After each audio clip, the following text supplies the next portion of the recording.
Discord and grab your handout. Okay, today we're going to talk about social locations. Okay, what's up, time lapse? Okay, now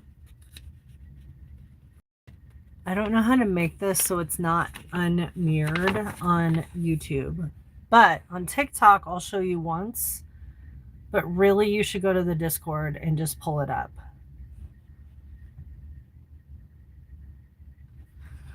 So as you can see on the social location map, we've got agents and targets, okay? And we talk about where you land on the social location map, okay?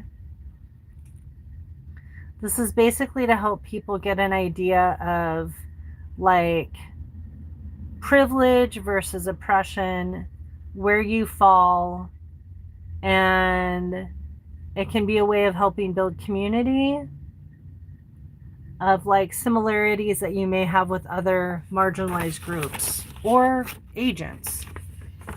Okay, let me fix this. All right, I don't know how to do this on YouTube. Let me see if I can unmirror it.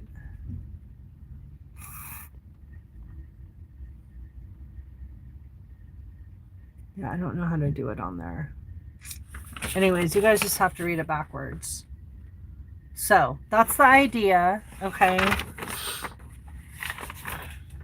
And then we'll just kind of talk about the different things regarding that. So the first, I'll start reading from the top. Remember that these categories are social constructions, so they are completely arbitrary. For the simplicity of the map, each category is very oversimplified and presented in binary ways, which if you want on some of them, you can kind of look at this as a spectrum. Like, where do you fall? Do you fall to the hard this side, to the hard this side, or are you somewhere in between? Okay? Because a lot of these are a spectrum. So, as I was saying, for the simplicity of the map, each category is very oversimplified and presented in binary ways, erasing the complexities of all of them. For now, we're going to start simple to get our heads around the concepts before exploring in complexity. Be aware that there is a lot of gray that is erased in the black and white. Sometimes you may not fit neatly into either category, and that's okay. The list is not complete, but it lets us start a conversation about similar patterns that will be useful for discussing many other identities. Okay? Now, when we're looking at the map, we have these categories on here: visible, non-visible, adds up, cut off. So basically, like, wherever you fall on this map, is it easily seen? Do you blend in? What is the other one? This category is it generational? And this category is like, does it completely cut you off through oppression? Okay. Or can it? So the different, oh, I keep forgetting to show YouTube, but there's nobody on YouTube. So anyways, okay, so we start with one side, which is the targets, this side, which is the agents, which if you want to look at it in more known terms, the agents would be like privileged. The targets would be marginalized or more marginalized communities. Okay. So everybody here, pause up. Everybody left and is like, we don't want to be educated. It's fine. Okay, so first one. I know, you're just so cute. I can't help it. You're just so cute. Let me touch your paws. Okay, sorry. Okay, so the first one on the agent side or the privilege side is just man. Target side is women. And again, like I've said, this can be a spectrum, okay? No matter what the government wants to say. No, Lulu, I saw you. I saw you up in the thing. I know that you're there. No matter what the government wants to say, there is a spectrum here, okay? Okay, second, we have heterosexual versus, or not versus, but like in contrast to homosexual, bisexual, pansexual, asexual, etc. Okay? Now, we have cisgender, and then on the other side, transgender, non-binary, intersex. Then we have temporarily able-bodied, because we are all temporarily able-bodied. We never know what could happen. Or do you have a disability? On the agent side, we have neurotypical. Target side, we have neurodivergent, which can include depression, autism, ADHD, schizophrenia, bipolar disorder, borderline personality disorder, and so on. On the agent side, we have white. Target side, we have person of color. Now, within that, we have on the agent side, light skin. On the target side, we have dark skin. Okay, and then agent side, we have descendant of colonizing group. Okay, that's the white people. And then on the target side, we have indigenous folks. Agent side, we have upper middle class. On the other side, we have low income and working class. Isn't it funny how they call they categorize the low income with the working class, but not with the upper middle class? I think that's kind of interesting. Okay, next category is descendants of college graduates, or are you a first generation college graduate? On the agent side, we have religious, or do you fall on the other side of atheists or somewhere in between? Within that, on the agent side, we have Christian or any denomination that celebrates Christ. On the other side, we have religious but non-Christian. On the agent side, we have of productive age, 20 to 50. On the other side, older adult or child.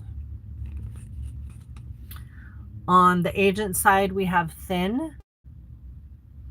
On the target side, we have are you considered overweight?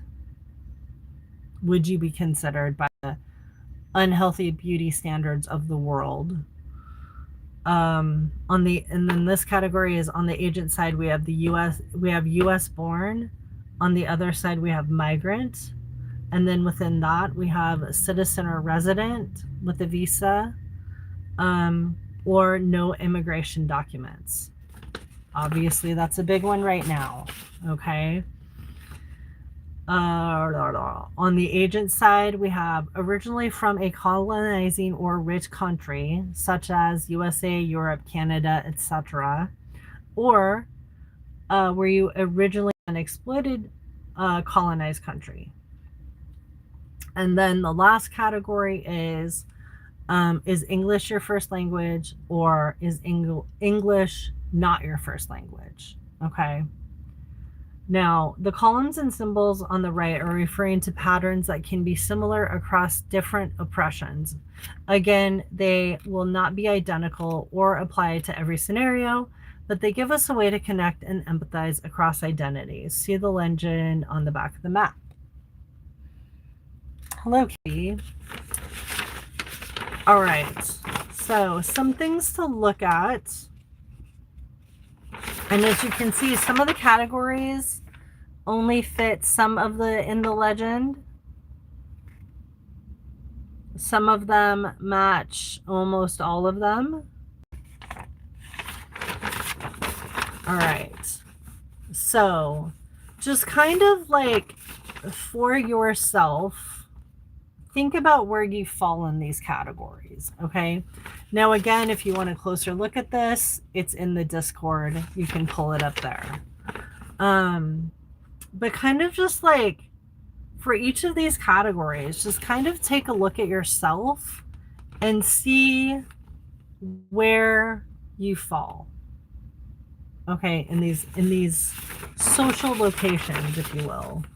And then let's see some of the things that we can talk about regarding this. I'm just going to kind of go through and read what like I did for my homework when we had this assignment. Obviously, we can't do all of that here today, but it's just something to kind of think about, okay? Now it says go through the list and notice where you're located on each of the categories. If you want to mark up your identities on the sheet, you can, but you don't have to. This handout is yours. Please bring it back for the rest of the term. Notice which of your identities are in the left column and which ones are in the right. Now, this is something that I did across several of my classes. Several of my classes offered the same location identity map.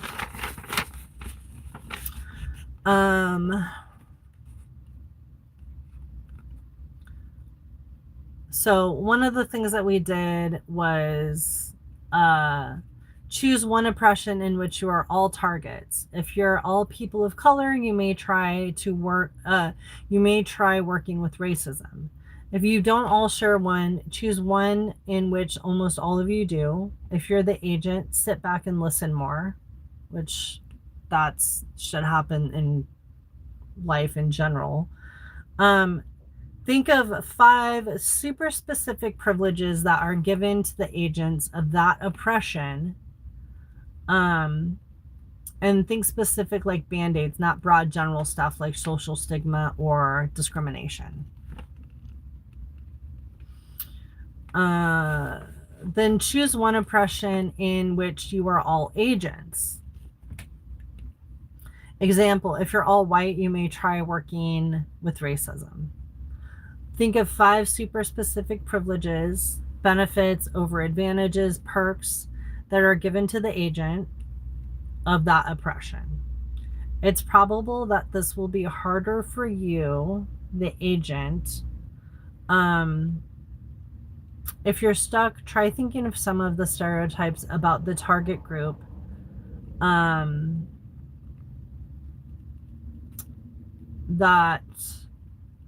Think of some of the stereotypes of the target group. You can think of some of the consequences of that stereotype and flip them to notice privileges. You can also think the ways that institutions make this oppression more difficult through jobs, social networks, media, criminal justice system, etc. So this is kind of like a way for the privileged people. And now, mind you, even if you fall into a target category, does not mean that you don't have privilege in other areas, okay? But it's kind of a way to help you recognize what privileges that you actually have and why and how they affect you versus how they affect other people. Something that is common across the board is that people get really offended by the word privilege. They think that if they are told that they have a privilege or that they're called privileged, they take it as an insult and get on the defensive about it. And it's not, in my opinion, being called privileged or having privileges is not a derogatory thing, okay? It's just the lot you were handed in life. You know, you can't help if you were born white. You can't help if you were born a man. The problem where the problem lies is, what are you doing with that privilege? Okay? At the very fucking least, don't use it to hurt people. Don't use it to oppress people. And what you should be doing is taking that privilege that you have and using it to help others that are oppressed. And I really feel like that's one of the main points of this exercise, is that it's okay to have privilege. It's okay to be privileged, and it's okay to sit and think about them and recognize them. And also know that you don't have to be offended by that. It doesn't make you a bad person if you're privileged. It's what you do with that privilege.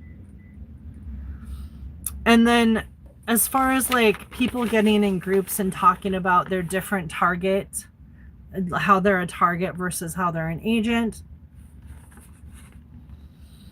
this can give the privileged people, the more privileged people, first, like, lived, like, they can, how do I explain this? They can be told lived experiences by people that are targets or are being oppressed, and try to get a better understanding of how people who are from marginalized communities are affected because of how the privileged people are using their privilege, if that makes any sense. And then also it can help just in general build community, but it can also help people from the target group or the marginalized communities or the people that are being oppressed, however you want to explain it. It can help them build communities and help them see similarities within their respective groups. Does that make sense? One of the activities is continuing through the list and just spotting those privileges that you have. And then another exercise that we did, it says, when you're finished with the whole list, sit back and look for patterns and similarities. What do you notice? Try practicing pitches with each other. Try explaining each of these oppressions in a simple way with everyday words and in just a few sentences. How would you explain this to a 12-year-old? Try working on it together. Go back and forth and give each other feedback and refine your talking points. Hey, Amber. Think of how you might use this tool, like this one, when introducing these complex ideas to a beginner group. How would you design this activity? Focus on the columns and symbols on the right of the map. Think of some of the patterns that these oppressions share and how they differ. What are some similarities between classism, racism, and religious discrimination? What does size discrimination have in common with heterosexism? Notice which ones are similar and think of how that would affect your work as an activist. What obstacles would each of these present for your work? Okay. Now, to give just a better understanding of that legend on the side, is I'll go through and explain what those mean. So for the eyeball, the full eyeball, visible, these are identities that are easily perceived by others. Typical patterns are automatic associations with the group's stereotypes. Easy to target, high risk. Everyday interactions can be draining. You never know if the identity was part of the interaction. Lack of privacy. People may feel entitled to ask or discuss the identity, may need to compensate for the stereotypes about the group, or give personal information to distance from the stereotypes about the group. May act likable to cope with stigma, may need to acknowledge the difference to put dominant person at ease. Which, fucking, how exhausting is that, you know? For non-visible or passing, identities that are not easily perceived by others, typical patterns may include may be able to use agent privilege, invest a lot of time into information management. You may need to fabricate and conceal, deciding whether or how to disclose, coming out, trying to read cues, testing the waters before disclosing, complex interactions to keep information from being shared, isolation, not knowing how your people are, hard to organize the community, may choose to wear a visible marker like a rainbow, for example, for the LGBTQIA community. Okay, the one that is generational. Identities that are passed down through generations are family-based. Typical patterns, oppression accumulates and compounds over generations. Generational poverty is deeply connected to these identities. This can create chronic crisis in networks and communities. Historical repercussions, just like wealth and benefits, can be inherited and accumulate over generations. Oppression is inherited. The community you were born into may be able to teach you coping strategies and provide a support network. Mon, welcome. Okay, and the last one, the familiar oppressor. Identities that are not passed down through generations.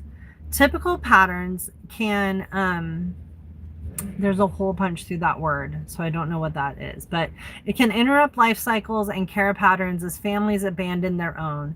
People may risk being orphaned as an adult and lose their support network by talking about their oppression. Internalized oppression takes deeper root when your loved ones are the ones inflicting the pain. The home is a particularly vulnerable space to power abuse and isolate. Cruel control. Isolation. You may not know people with your identity or be cut off from them. You may never have a conversation about your own oppression, be able to name it, and have few strategies for managing it. Invest significant time, effort into recreating a support network. Mon, thank you for the heart, me. And that's basically it. Since we're done with the exercise, I will put page 2 into the Discord as well if you just want to go back and read over things. With the social location map, I will put everything in there together. And that's kind of it. Do you guys have any questions, comments, concerns about what we just talked about?